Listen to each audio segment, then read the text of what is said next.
Hey everybody, welcome to the Catalyst Business Hour. My name's Evan Worthman, and this is a podcast specifically to help small businesses, or I guess businesses of any size, with their marketing, business strategy. Essentially, it's a springboard into fine tuning your business to have, I guess, the optimum level of success. And today we brought in a friend of mine. His name's Nick Swanda, and he has his hands in a couple different buckets. But I think if I had to pick a topic for today's episode, it would be the mission of a business and kind of what that looks like, how that plays out. How to determine that. And I think Nick is a great,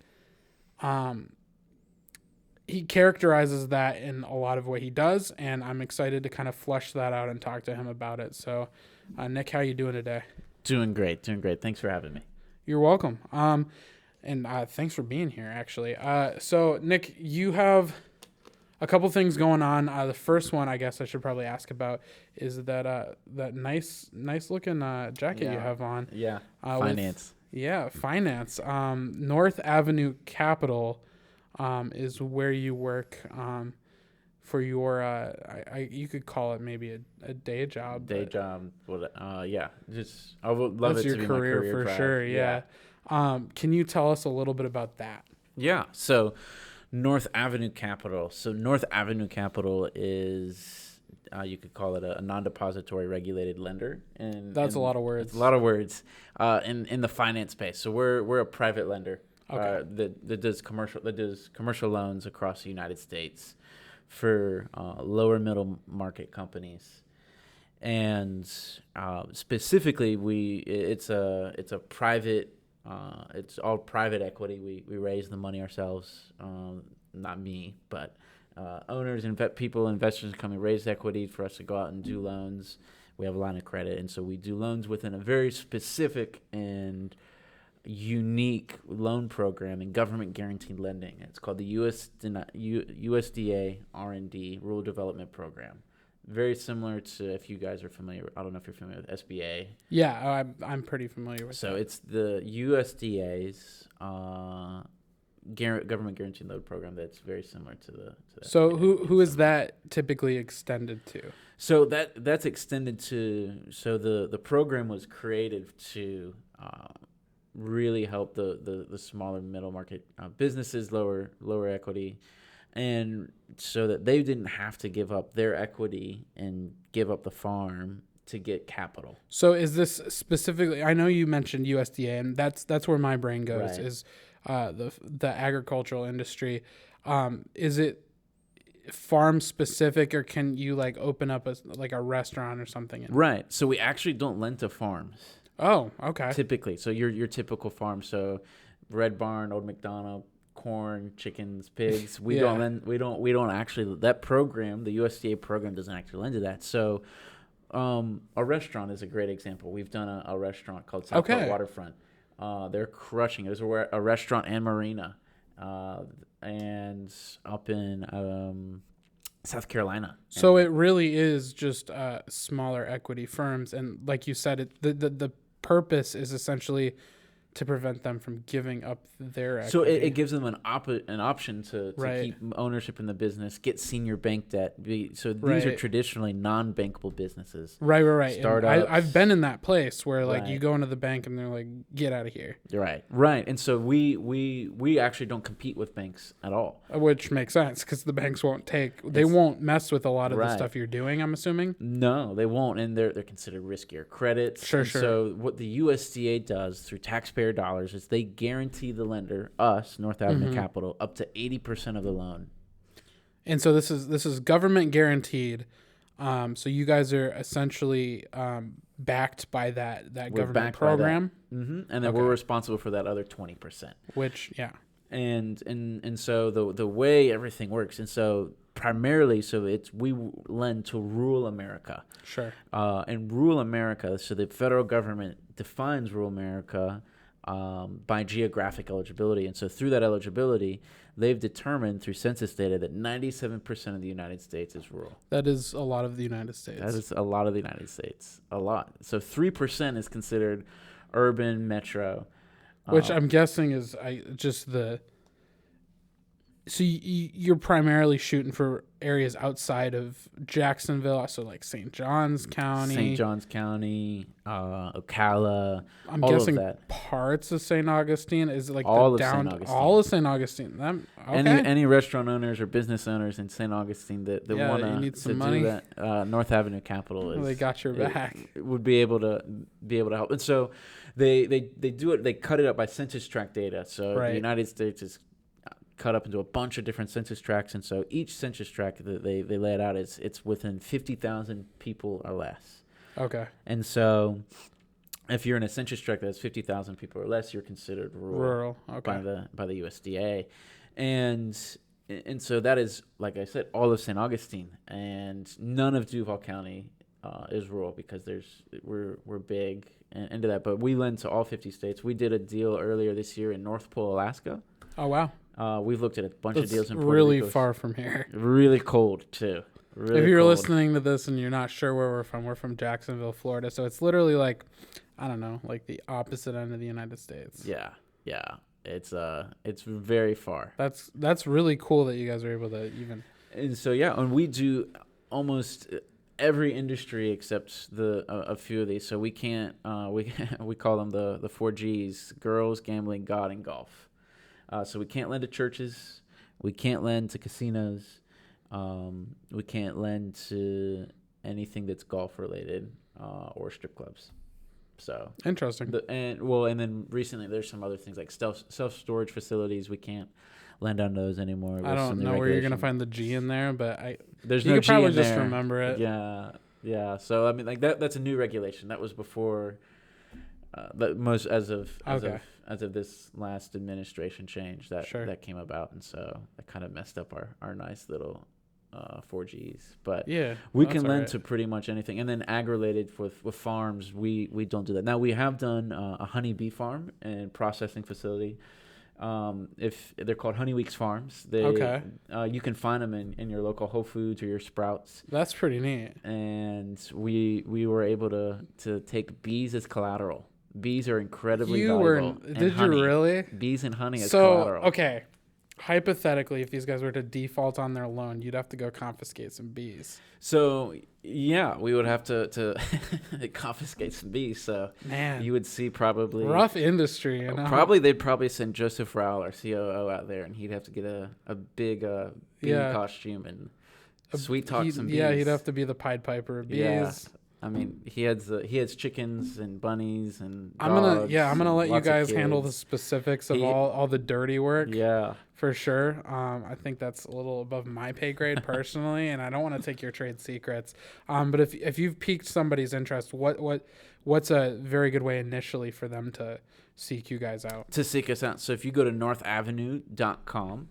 And right there you'll see a little chat box come up, and you can reach out. There's forms, and then there's also a really sweet map that we've built that you can take your address, and we've overlaid the USDA's map into what areas are eligible or not, and you just type your address in, and then it'll tell you instantly if you're in a geographical eligible area that can get a loan. And so it's a great way for you to reach out to us and talk to us. The address of one thing that people come into a lot is, hey, it says that I'm red on this side of the street, but the other side of the street it's not.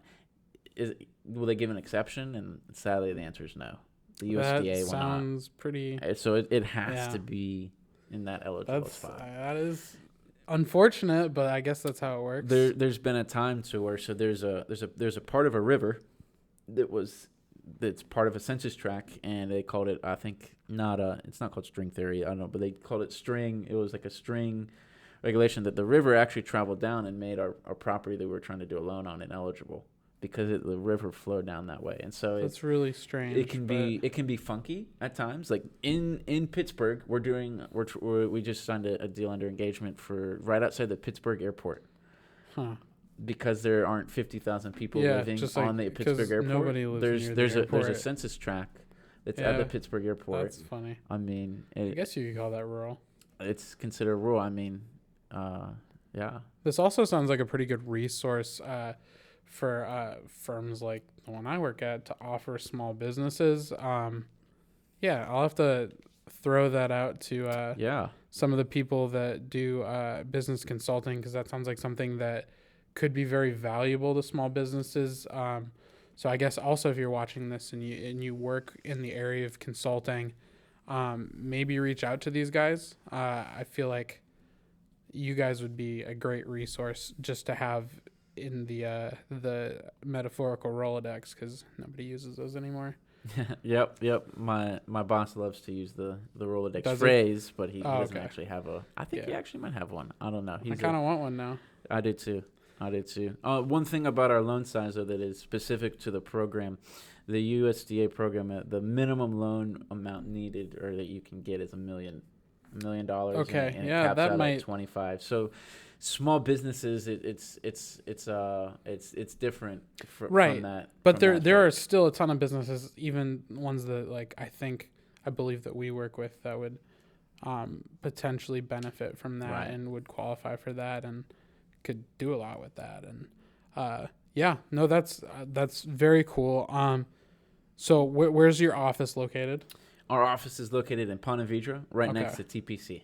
Right next to TPC. And what do you specifically do within the frames of the company? So within the frames of the company, I work directly with our COO in the operations. And so I do a little bit of everything. Operations, obviously, you do a little bit of everything to making sure there are enough forks and watering plants to being a project manager on a $5 million construction project. So that is a wide variety. It's a wide variety. I do a little bit of inside sales within the marketing team there and doing some strategy and internal marketing. Caitlin Crowder's our lead there, and I work with Edgar Escobar and Chris Tolbert on kind of managing incoming leads and doing digital leads, is because this program is it's unknown, and we have to market it and we have to educate people. So most of my conversations is marketing just the program itself, not necessarily North Avenue Capital, but what is this program that's out there and how can it help people? Right. And the sole purpose of this and North Avenue Capital is to save and create jobs.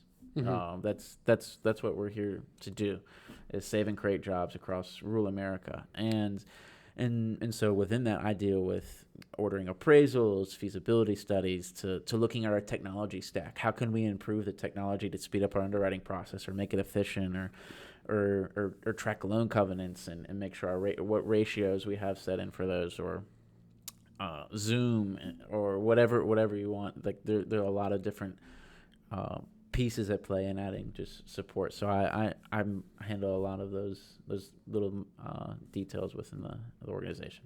And we actually are getting into this earlier than I planned, but that's okay, because it came up kind of organically. But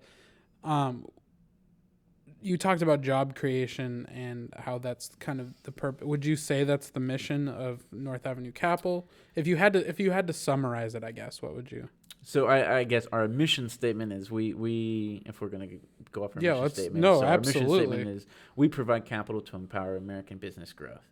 And to sum it down, the goal of the USDA BNI program is to save and create jobs. If you had to boil it down to a nutshell, it's to save and create jobs throughout rural America, because there are legitimate businesses, legitimate business owners, entrepreneurs out there that need a start and need somebody to do it, but they're going to give up so much equity, or getting a bridge loan is so costly, and the rates and the terms, and it stifles legitimate business growth that they can help. And so the U.S. government is smart enough to kind of to see within that and say, hey, we can create this government guaranteed loan program that it'll incentivize lenders to take on more risk and do more riskier deals, but also still give these guys a shot. So locally here, we did a construction on a project called Planet Swim. And so we can do startups and constructions. Those are obviously very risky. Right. Well, very risky. Not only that, but I feel like the business is taking on quite a bit of risk because of the minimum loan size. Right. And so So we did a construction loan. The owner's Gus Collado, and he's crushing it. He tried, I think, for 5 years to find it before he ultimately got to us, and we were able to see that, hey, this guy, he really needs a facility. He's operating and leasing all these pools, and this is what his EBITDA is at this. Wow, we can really take him to help him out and really, okay, he's in a rural area by the UC. Like, let's go get this. Like, we believe in this guy. Like, this guy's character is so pristine, and he's gonna fight, and he's gonna make this thing work, and he has, and it's been awesome. And so those are little things like that give North Avenue the ability that through this program is we can help those people like that are smaller, that are trying to get off their feet, or that have an idea and need help starting it. So like there's an ammunitions manufacturing facility that we're building up in Charleston, West Virginia. That's pretty cool. That is scientifically engineered to make the shooter more accurate through the design of the bullet. And so they've harmonically tuned these bullets to be more precise. Wow. And so I haven't actually shot one yet. I haven't shot a gun in a long time, but we'll find out once they get up and running. That's pretty cool. Projects like that, it's a big wedding project. venues. There's a guy down. It's called the Manor down in Ocala. Gotcha. Southport Waterfront, the restaurant. Right. So the borrow pits, sand borrow pits down in Palencia. It's saltwater disposal wells in Oklahoma, wineries in California and Idaho. To name it, we've kind of touched nurseries, landfills. A lot of these people that need financing and that add value to their communities, we can step in and help them through this program. That's a very unique place to be, especially in the finance world. Is I don't know, maybe it's just my perception, but a lot of my experience with finance tends to be a little bit more cold and analytical, logical, and I know that all that goes into what you're doing, but I think it's refreshing to see some amount of empathy and genuine compassion go into the finance world. I just think that's a very unique space to be in, and just value that you guys add that I think other like banks and institutions probably almost can't afford to add. So that's a very cool space. It really is. So you also have another passion project that you work on, from my understanding, pretty much every other waking hour of the day. Ocean Way Football Club. Yes.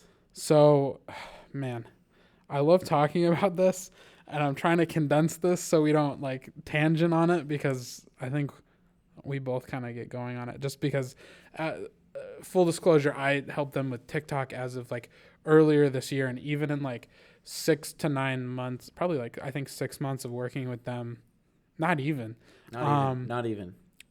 It's just very easy to become sold on their vision for the club and just who they are as people operating in this space. And so I guess the best way to condense this is like, let's first of all just briefly talk about how OA started. So OA started as a pickup group, probably about 7 years ago on Ocean Way community up on the north side, right by the airport at Ocean Way Park, and it grew from that to a team that wanted to compete in a league, an organized soccer league, and through that the vision was born from the head coach at the time, Ngoni Mahosi.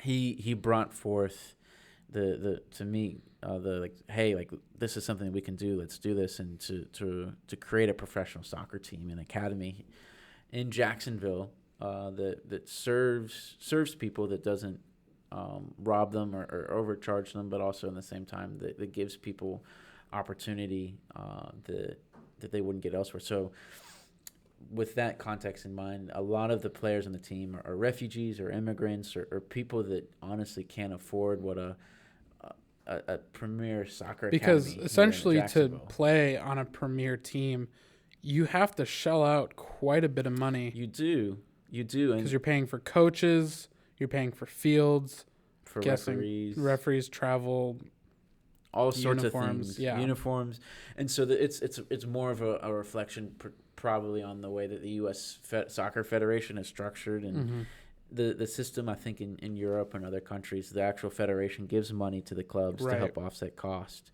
In the United States, it's a little different, and it's expensive. And so Ocean Way, so we're competing in the 4th division of the U.S. Soccer Pyramid right now. It's called the United Premier Soccer League, and it's the largest amateur soccer league or professional development league in the United States. About 300 plus teams. Only league in the United States that does promotion relegation, meaning you have to earn your way to the top spot, to the next level, to the next league as you win. And so our Ocean Way's goal is we will become the number 1 soccer team, pro soccer team in Jacksonville within the next 5 years, and taking just these soccer players, these guys, and turning them into elite athletes and professional players that actually gets them. So if they even, let's say the cost is the same, but they're going pro, or they're actually getting paid to eventually play, and creating that pathway from Jacksonville to the pros, to Europe, whatever that looks like, and in the United States, and creating a pro team here that people will have fun with, that love, that's personal, that it's a community asset, that's not just, hey, look what we're doing, but we're pouring continually into the community, that we're taking people not based on just based on their skill, not anything else, not how much money they have or merit or whatever, but that they can prove it, kind of like a university offers scholarships at an Ivy League to really create a world-class academy here, and pro team.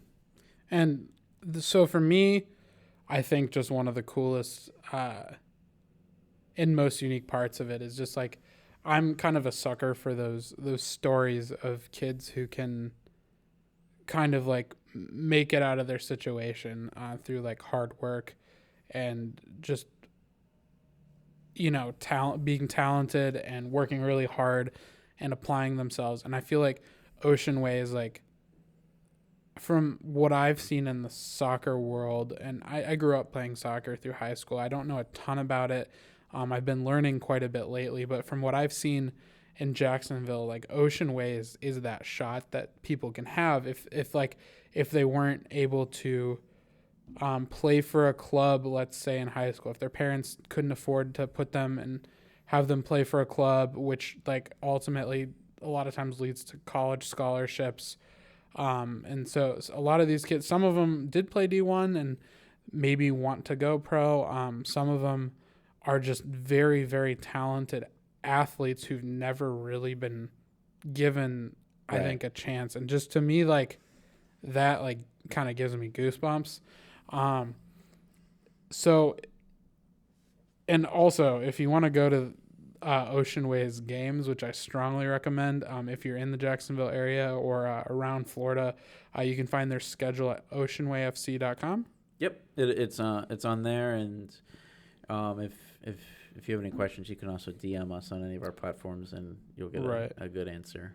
But aside from that, so we talked about the mission of North Avenue Capital. What would you say is that statement you made about Ocean Way being the number 1 pro soccer team in Jacksonville in the next 5 years? Would you say that's the mission statement, or is that kind of a goal? That's more of like a company. What would you call the mission statement? The mission statement. So it's in its current state right now, it's to revolutionize the U.S. soccer system and inspire excellence through that. And what that means is, so the U.S. soccer system, the pay-to-play system, the system that we have where it's fragmented, where you have MLS, USL Championship, USL 1, and then you have NISA and in USL 1, and then you have NPSL, UPSL, and USL 2, and just it's a very confusing structure. Americans are just like, just give me one. We're used to one league, NBA. Right.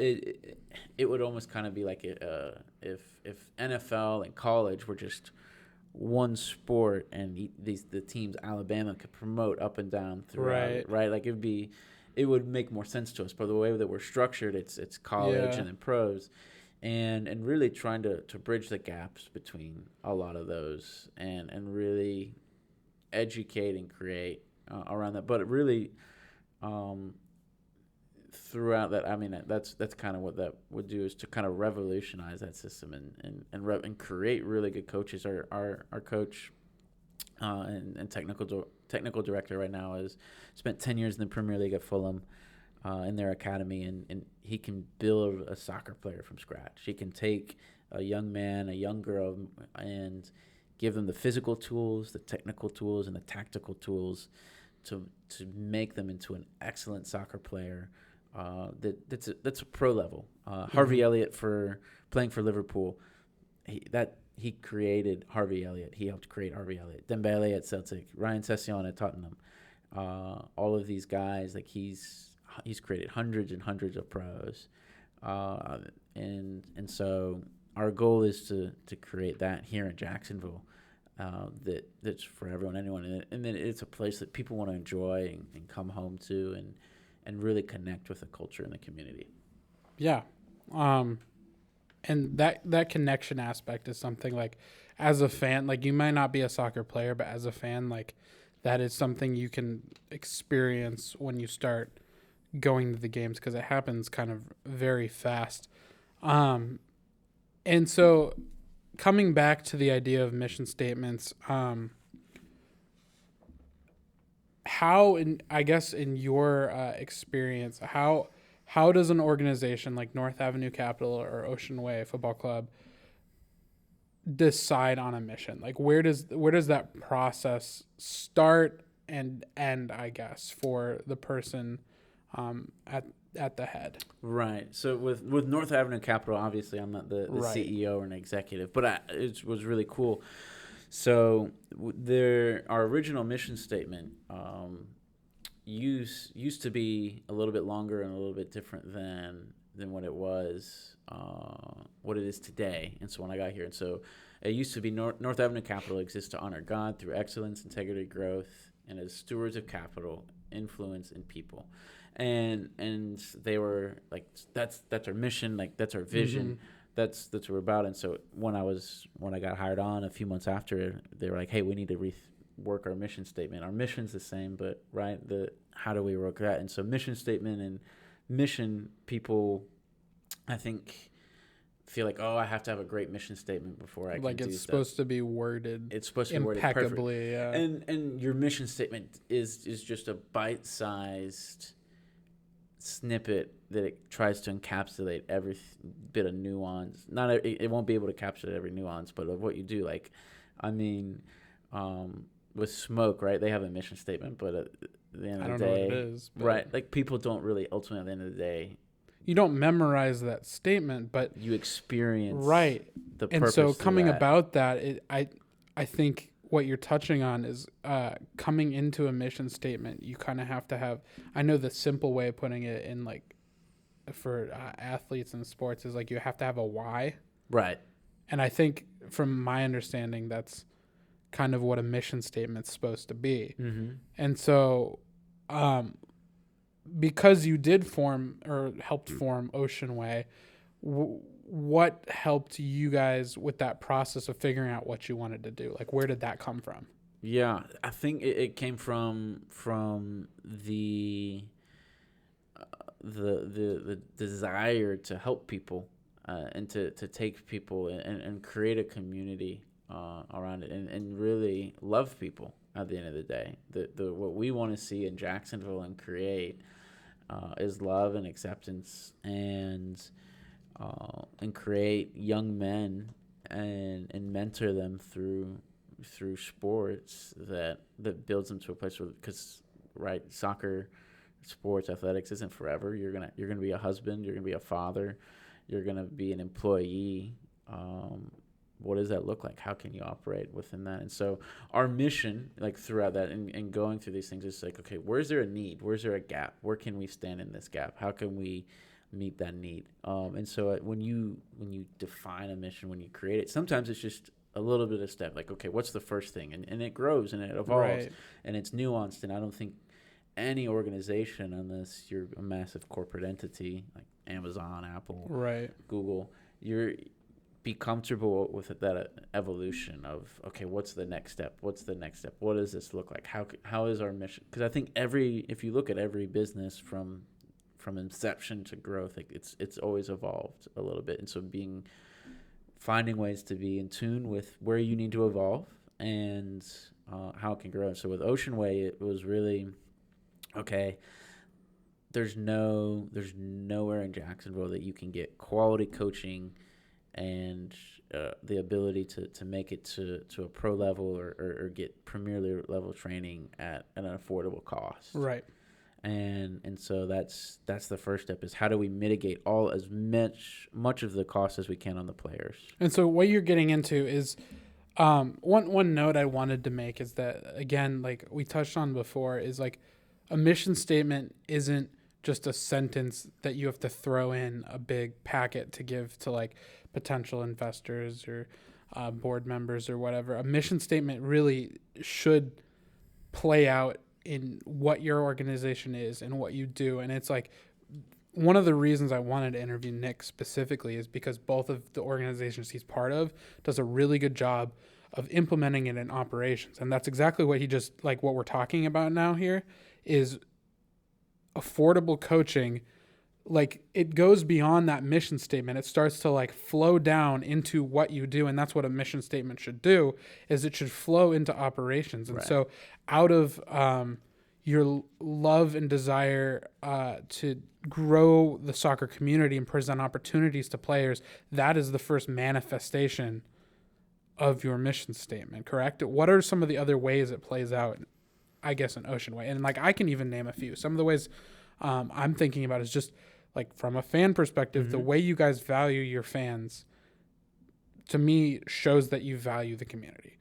Because I feel like a lot of teams don't really care as much. And, well, actually, I can't say that from experience. I can just tell you that I feel very cared about when I go to those games. Appreciate it. Which is it's one of those things where, like, the older you get, the more you start to appreciate being appreciated, to be honest. Yeah.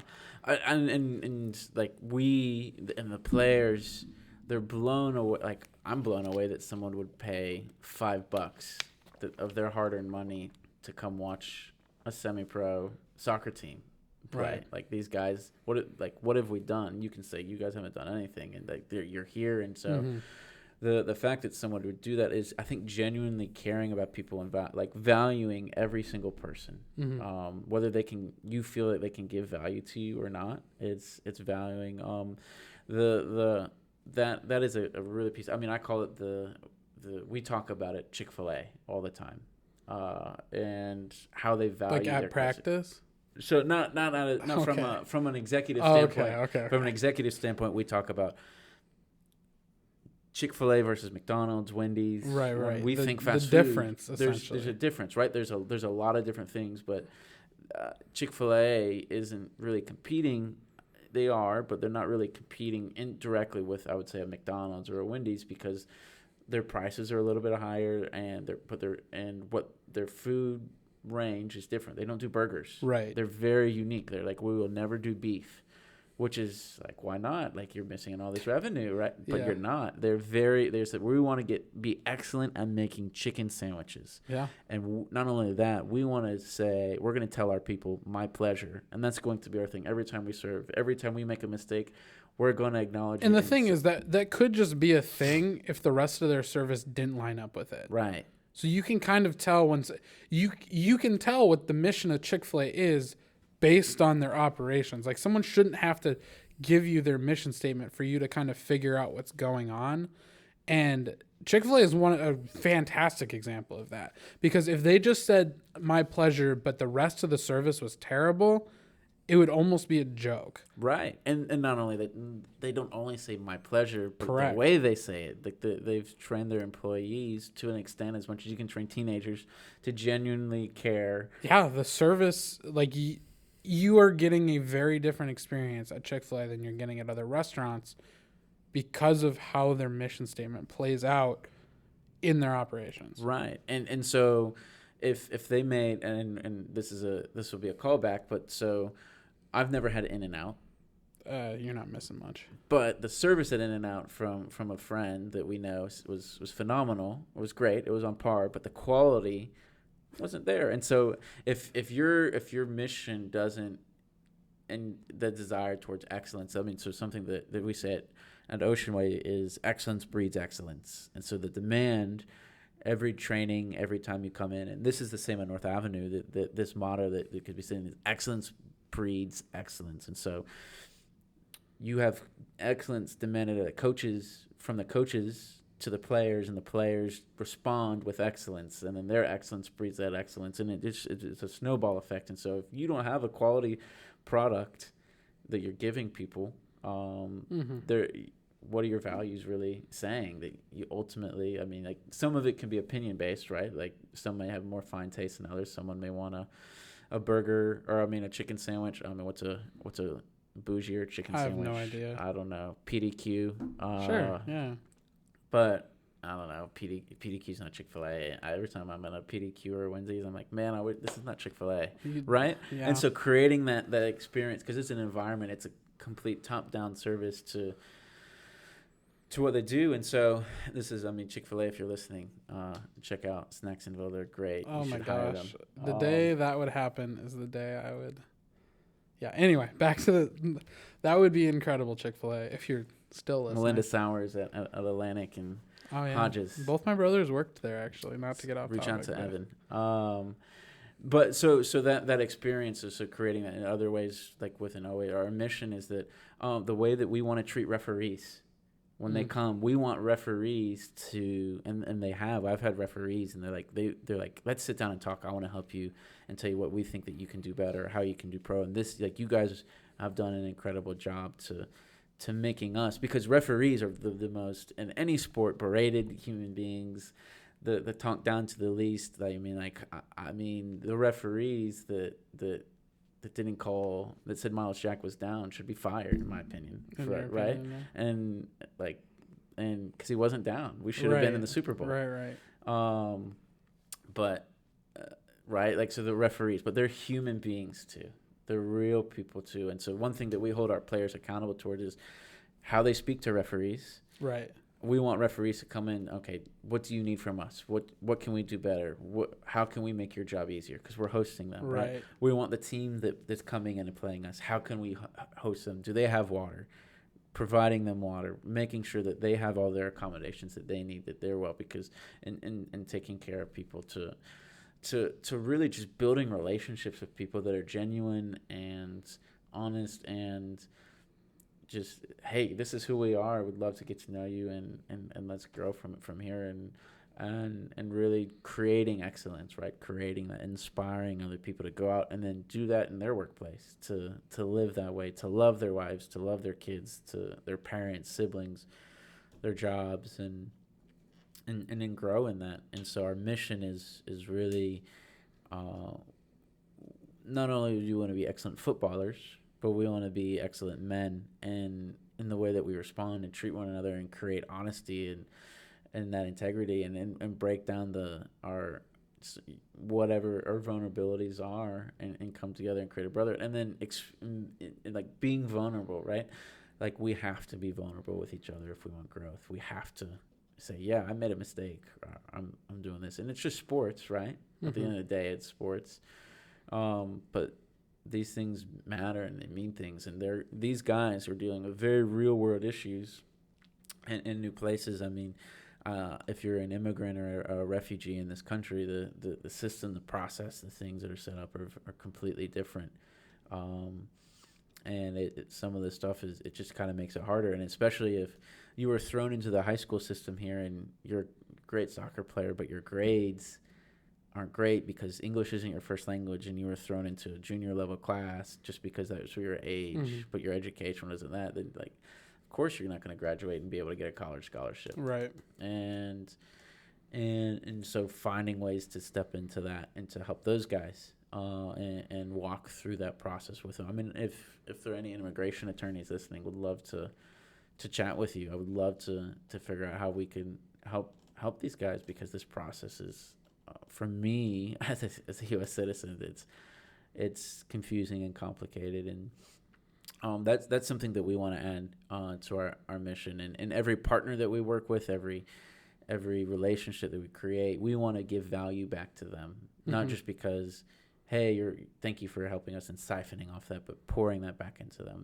That's a huge part of our mission, is that every person that comes out and takes a picture of us, like going up and shaking their hand and saying thank you, like that means a lot, like that you would take a picture of me, right? Like, and that you edit it and I look sweet on Instagram and social, and I get to share it, right? Like that, all of that I think that goes into our mission, and just like that's where we want to be everywhere we go when dealing with league officials and things that we want to be held above reproach to. Like we're the only team that I think probably in the nation that tries to do a live national anthem before every game.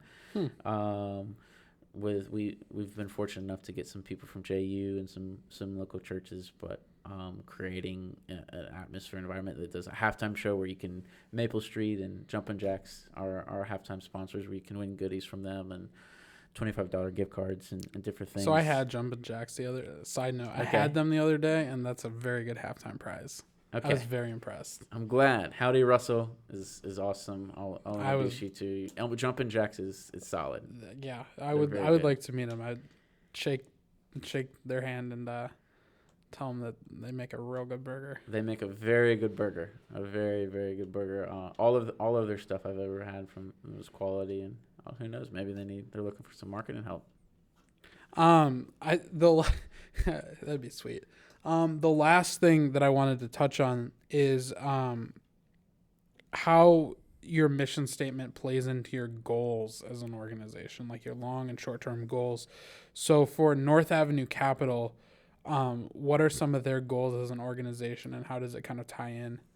So it's really, so North Avenue Capital has been around for 6 years. Mm-hmm. That is a lot newer than I thought. 6 years, and so their goal, their inception, was to be the number one lender within our program within 5 years, and we did it. That's pretty impressive. So we were the number one lender. We did $138 million, I think, in loan volume last year, and over 24 loans. And in the business and industry program, we hit that, and they blew past all the revenue goals, objectives, and so now we're in the stage of, okay, what do the next 5 years look like? Yeah.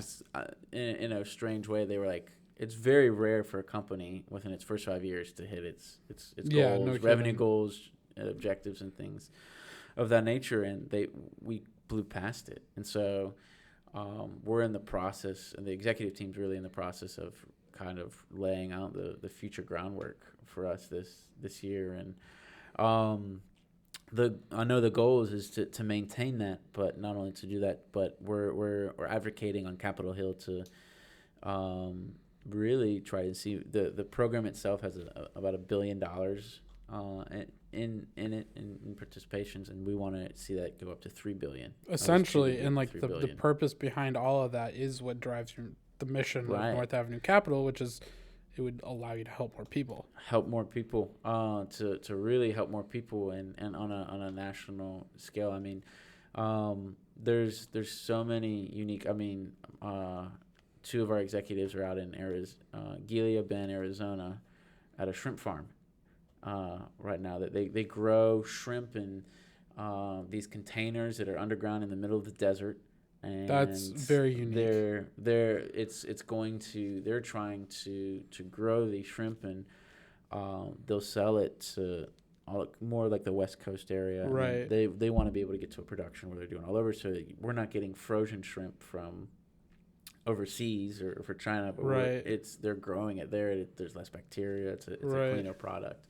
So there are businesses like that all over that we see. Like so my job's kind of like at times like Shark Tank, where people just come and pitch their ideas. Like it, huh? Yeah, and it's I mean, there's not as dramatic. It's more like your debt service coverage ratio is a little slim there, or you need to bring in a little more equity, or you don't have enough collateral, and or the credit it's just a risky. So like for us, like our goals within all of that is obviously to help more people to touch, to really generate and save and create more jobs, and do it at a rate. I mean, internal, like their internal like efficiency objectives and things of that nature. But as far as the program goals, I think so.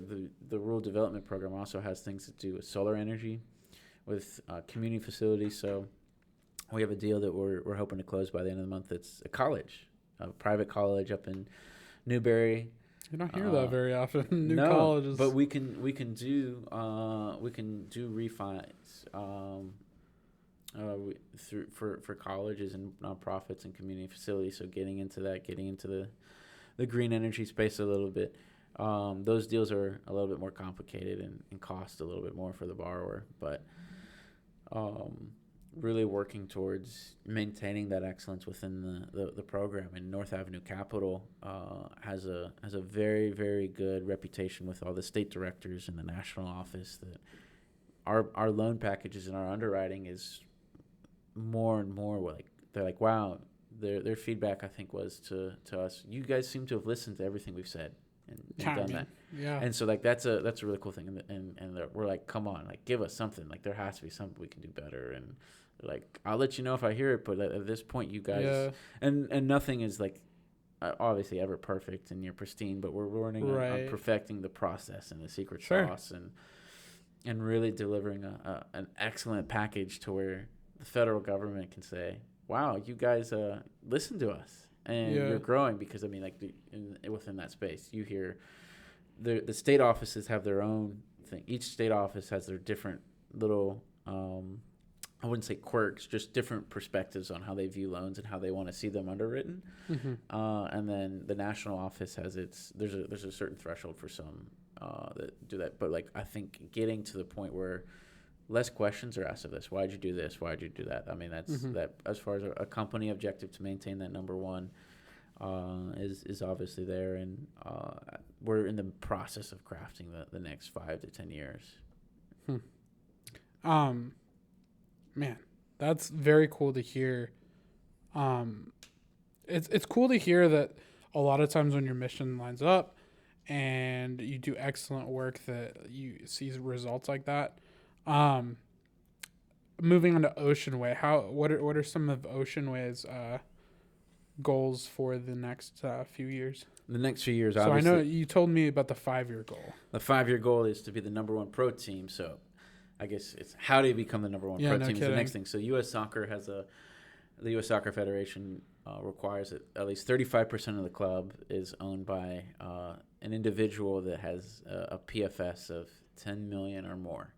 And so gotcha. The goal is either to win the lottery, yes, that is, or find an equity investor that, I mean, really enter into a marriage. Yeah, no kidding. Of finding somebody that really that understands and believes in the team and has the capital. It's a big goal to take us to that next level. Right. And for us, it's how can we find ways to cash flow outside of selling jerseys, tickets. Our players are your most valuable product, I think, in a sense, if you look at it as a business asset. Creating pros that go overseas that one day make it in the Premier League or the Bundesliga or La Liga. If you can do that and you get 1, 2, or 3, and there goes your credibility and your stock. Would love to be able to build. One of our goals is to have our own home or facility. Soccer fields in Jacksonville field situations everywhere are really hard, but creating a complex and a facility that's open to the public, that they can enjoy and participate with soccer in, and then also have a facility that's our own that has a stadium that has an ability to us to manufacture these pro athletes, and not only do that, but for when people pay, they're like our thing, like Chick-fil-A is sandwiches. Ocean Ways is we want to make elite pro athletes that come out of that, and with an elite performance center, performance training, and create some of the best athletes that Jacksonville's ever seen, and then go on and do incredible things with their careers. The other thing that we want to do is open up find a way to open up a warehouse style 5-a-side complex to where you have 12, say, indoor turf fields, and use it as a way. I mean, like, to people can play pickup, people can reserve stuff for their friends. You can run leagues out of it in a way that it's top quality. That really is just a communal gathering place, kind of like a Top Golf type thing, where there's food, it's entertaining, and you can come and it's just packed every night. Man, you guys got some big goals. So like that would be another goal to do. I mean, because there's nothing like that here. Yeah, there are places like that all over, but soccer is a very communal sport. It's a community sport. It thrives on that. That's why people love it. I mean, of an international, especially Jacksonville's a huge international city, and that it creates that flavor and that culture and that family environment that we want to create around soccer. Is, hey, we want to bring Jacksonville some awesome things, and find a way to do that. And so it's all about finding the right partners that meet our mission and vision, to believe in it, and will help steer us in that direction. Ultimately, at the end of the day, capital is the thing that everybody wants and needs. But I love what you say, like that when you do things with excellence, when you produce, when you have a mission and you're able to articulate it, people will want to come in and join on it, because, like, birds of a feather flock together. You will attract what you put out there.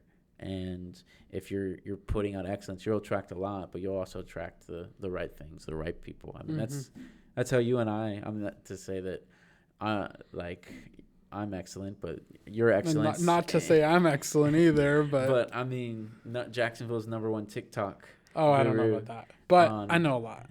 You know TikTok. A lot, yeah. I mean, but like all of that, right? Like that, there's that skill that you have and that excellence of creating content and taking your eye and saying, okay, this is how I can phrase this and push this out there. Like that's a part of that. And so really trying to create that here within the next few years. I mean, our goal this year is to do really well in the UPSL first division, beat Orlando City or tie, and continue to grow from that and get fans. I mean, our stadium holds 950 seats, so we'll love to see 500 plus in there by the end of the season. That would be pretty wicked.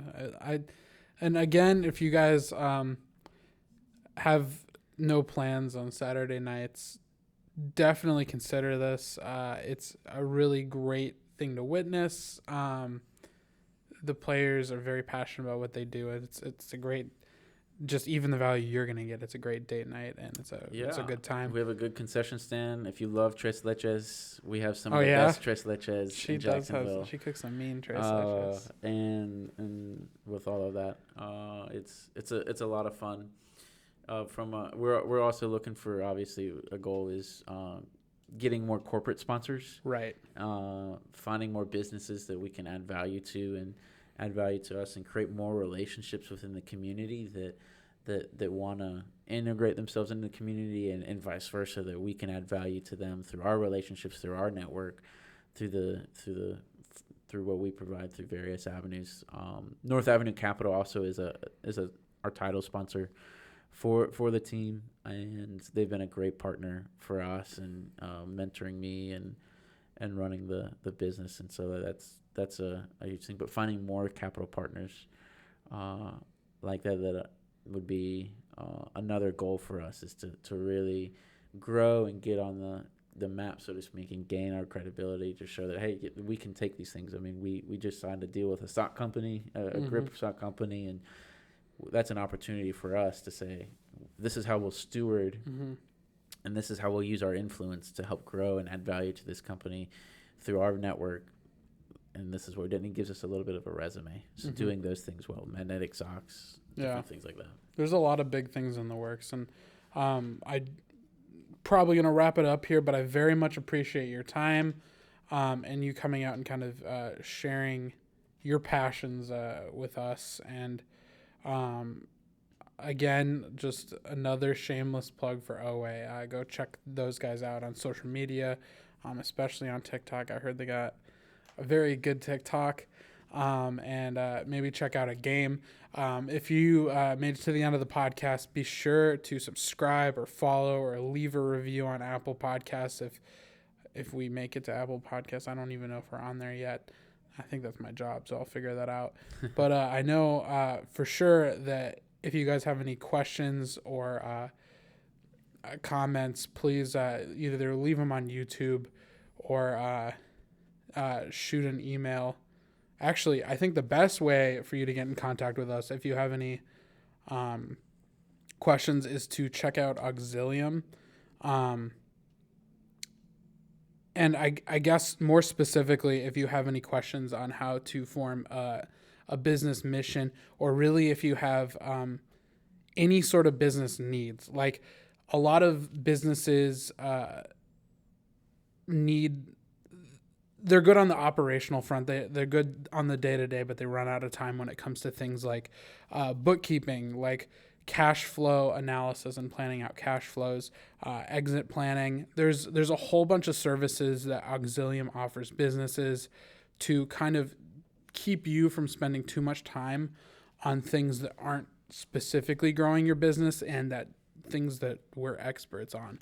So I think the best way to get a hold of us for any of that is to go to Auxilium or auxag.com, auxag.com, schedule a free consultation, and we'll be happy to meet you and to kind of figure out what you're working with a business and get you going in the right direction.